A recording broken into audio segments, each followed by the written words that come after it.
Hello strangers and travelers, wherever you may come from around the world, welcome to Ulgu's Tavern. This will be the first of my videos doing a summary of the current events of the Broken Realm saga. I will try to piece everything in the timeline so you can follow the current events. On this video, I will piece together the short stories about the great Waaaagh looming in. It is interesting because these happen to be the only short stories that do not tie into the current events in the Broken Realms. Not once has the land of Gur or Gordrag been mentioned, but somehow the first short stories ever released was about what is happening with the orcs. But before we start with the timeline, I have to mention a previous short story that was released on September 6, 2019. This story has become part of the current timeline since it's one of the short stories which make a direct tie-in to the current events. On the 2019 story titled Forbidden Power to the Hammer God, we learn how Gordrag found the skull of Hammergard, one of the god beasts of the Age of Myth, whose skull was being quote-unquote protected by Sigmar in a storm vault. When the events of the Necroquake happened, it sent the mesa, which the storm vault was lying, tumbling down. And that is when Gordrag took the opportunity to take the skull and mount it in a battering ram. Because of him, the only worthy warrior to feel his wrath is Sigmar, as he himself mentions. The hammer is God, the only one who still is worth in fighting. He's the Prapa warrior, Prapa enough to earn the respect of Gorka Morka. The times change. Gordrag's eyes narrowed as he gripped his axe tighter. Now the hammer god hides up in the stalls. He's forgotten who he was, but I know. I can kick out over every one of his precious little cities. I can duff up the biggest and artist of his champions.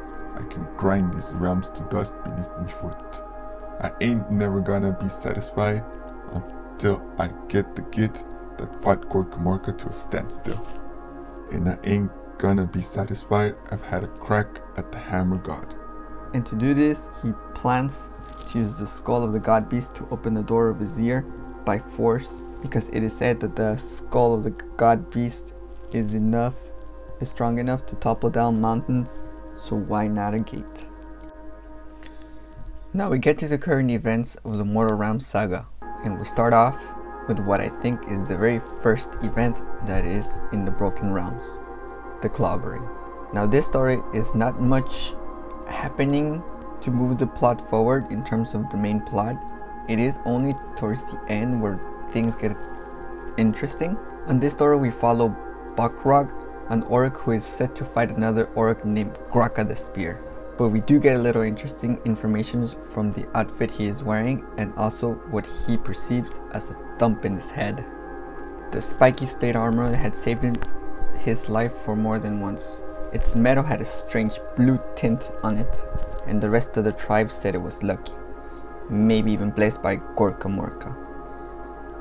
Carting it around every day, Waaaagh didn't feel so blessed. It weighed an absolute ton and made every one of his muscles ache, especially his bad knee, and that was to say nothing about the pounding headache that was now resonating, thump, thump, thump, in the back of his mind. Now the story continues talking about the fight, and in the end, Waaaagh ends up losing and getting knocked out. But when he wakes up, he feels a little bit odd. His armor has been taken by Graka, but he took the armor in a crude way, leaving Waaaagh with dozens of gouges, but he didn't feel any pain. In fact, he felt quite the opposite. He felt invigorated for some reason. But now also the thump in his head had become 10 times worse, yet that didn't bother him as well. That also oddly invigorated him. And that is when we have the most interesting conversation between Waaaagh and the shaman that watched the fight. The shaman was still there, Staring balefully. You feel it, he croaked. The thumping sound? It's not a sound, it's feeling. It's time, isn't it? Said Waaaagh. It is. He's coming, isn't he? He is. Better get going then. Waaaagh shook off the last of his armor straps picked up a decent-sized bone from the ditches at the edge of the camp and set off towards the thumping sound in his head. His knees didn't hurt. For once he felt ready. Better had, said the shaman, absently staring at the clouds. Now, as to what this thump could be, I have come to two conclusions for this thump. My first is indirectly tied to the god beast skull that Gotrek has turned into a battering ram to force open the gates of his ear. Or it could be that, if my theory is correct, and Kragnos is indeed a god beast for the Destruction Alliance, he's hearing the thumps of Kragnos waking up from the mountain and destroying his way out, because I did omit something from the interactions of the shaman and Waaaagh to support these two conclusions I ended up with. Something clicked in Waagh's mind. Above the shaman, the clouds were being blown by a hard wind. One of them looked like it could be a charging boar rider, slowly pushing its way through the wall upon wall of thick white clouds. No, not a boar rider. Something far bigger, more primal. A god. In here we can see how it could be either Gordrak or maybe possibly Kragnos, but I feel that it's a stretch. But then again, why would we have 3 short stories involving the Waaaghs when they have not played a role in the Broken Realms saga? If in the clouds he sees what it seems to be a boar rider pushing through walls, it could be Gordrak, since he is riding his beast or a boar, and he is said to have the favor of Gorka Morka. Maybe he ends up being the avatar of Gorka Morka in the same way that Morathi became a goddess. And becoming the god of destruction is pretty much needed, because he is on his way to try to beat the man god that is Sigmar.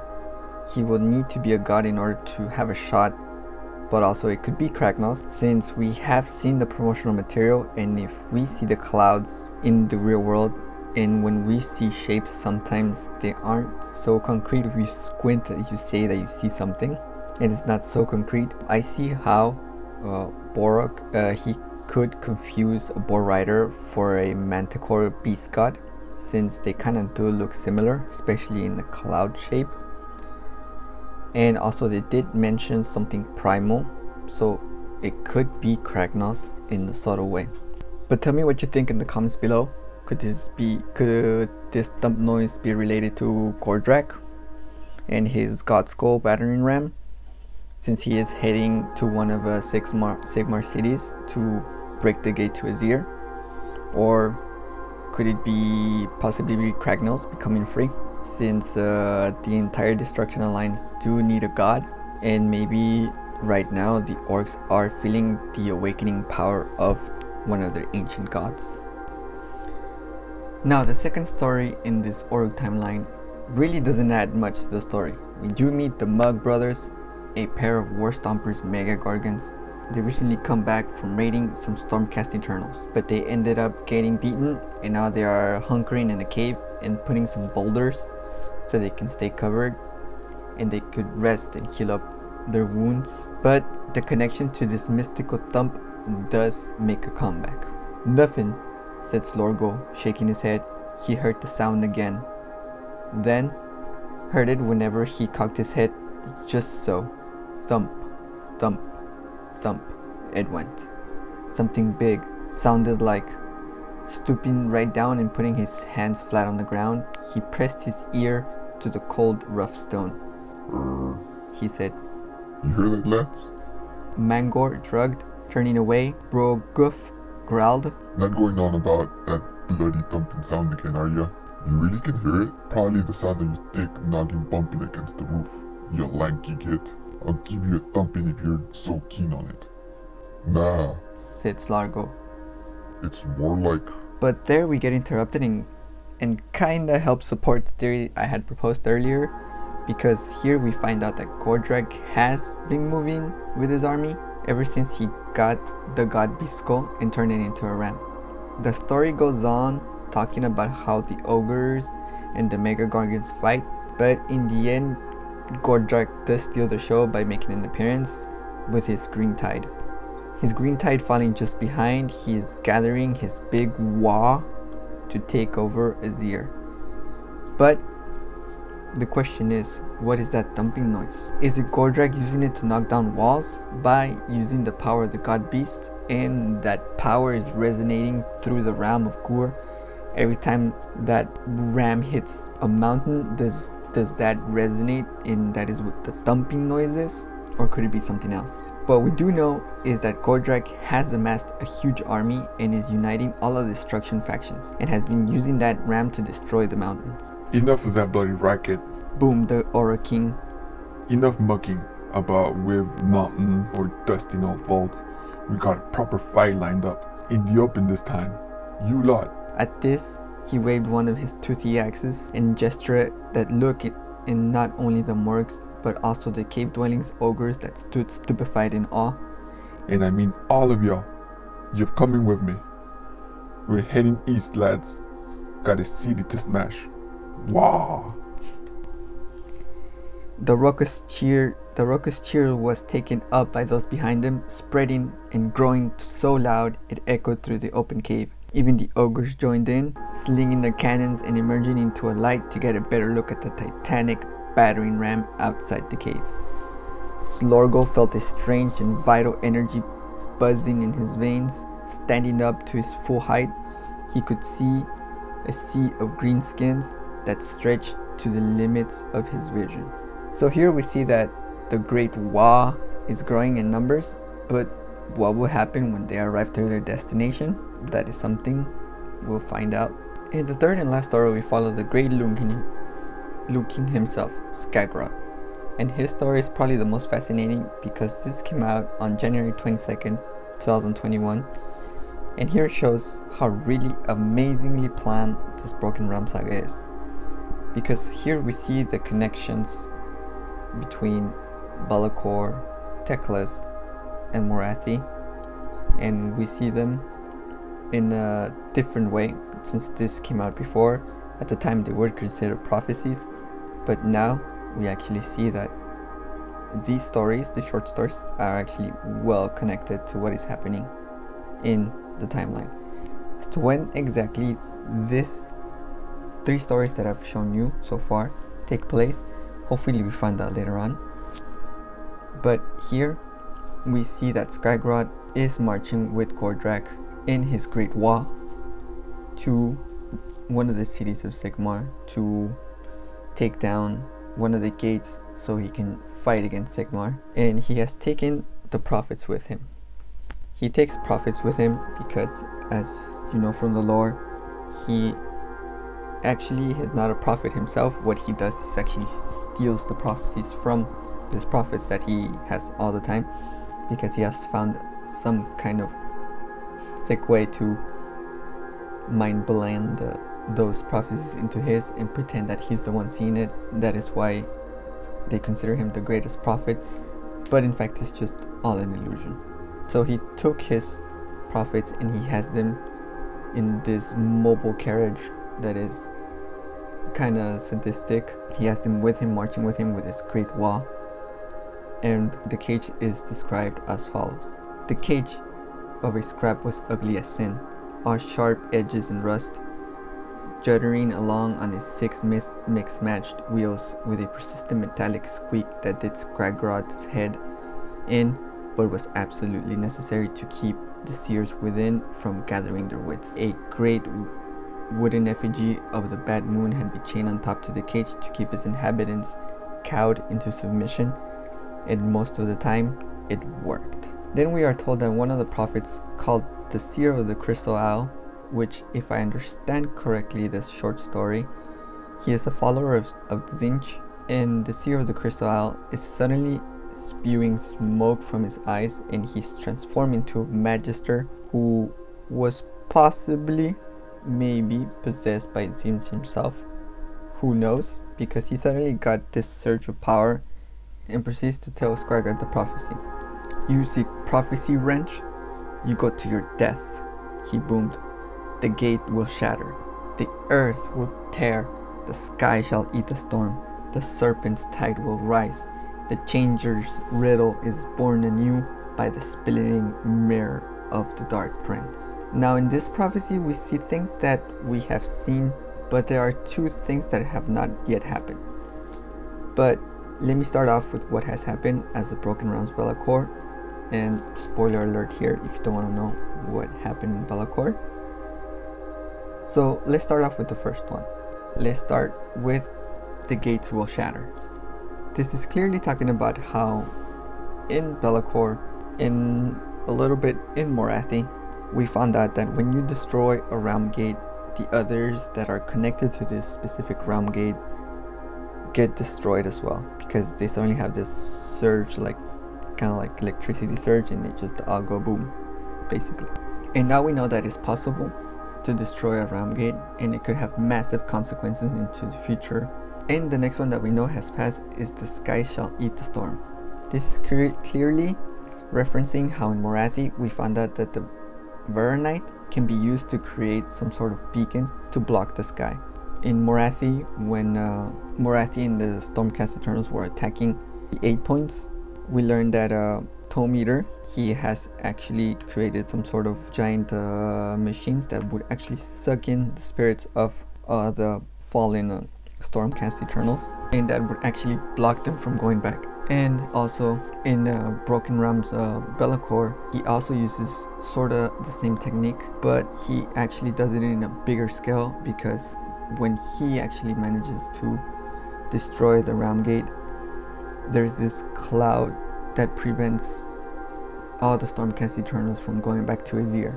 Therefore, the Stormcast, which often the way they are described is by thunder and lightning, therefore you picture it like a storm. The storm then is being eaten by the sky being the black clouds, which is preventing all the dead Stormcast Eternals from going back to Azir. So this is where I tie this prophecy to. As to how Sigmar handles this, who knows, because this has actually become quite a big threat and could have dire consequences to his Stormcast Eternals about being reforged and being able to go back to Azir.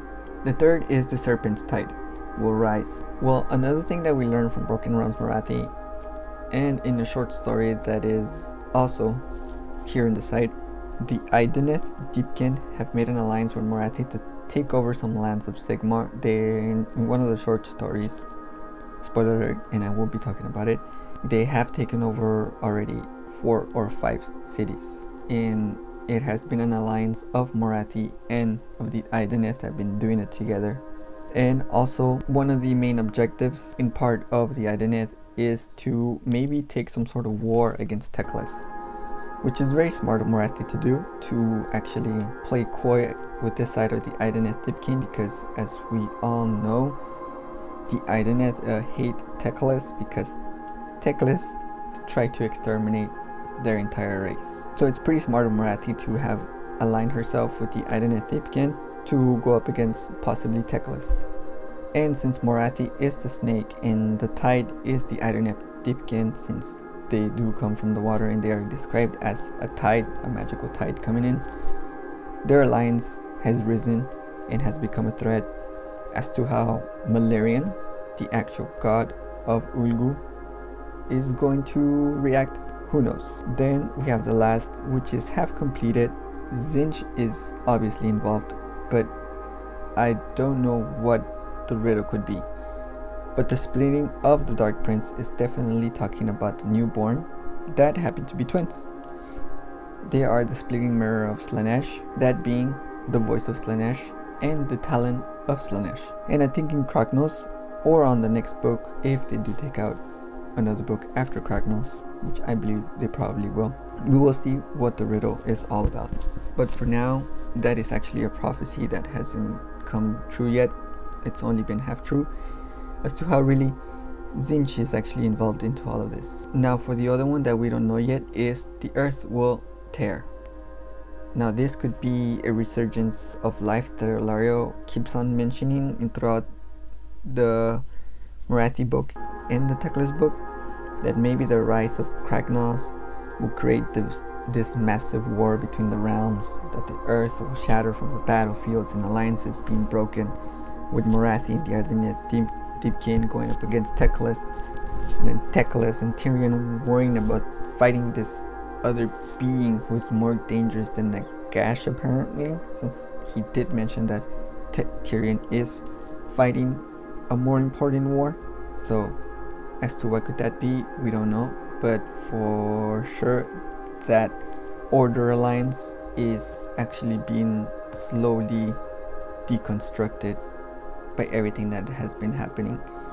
The only true Order people left is basically just cities of Sigmar, the Seraphon, and the Stormcast Eternals, because the Sylvaneth are doing their thing, and I don't think they're gonna get involved anytime soon, because Alario does want to focus just on her realm, on Garan.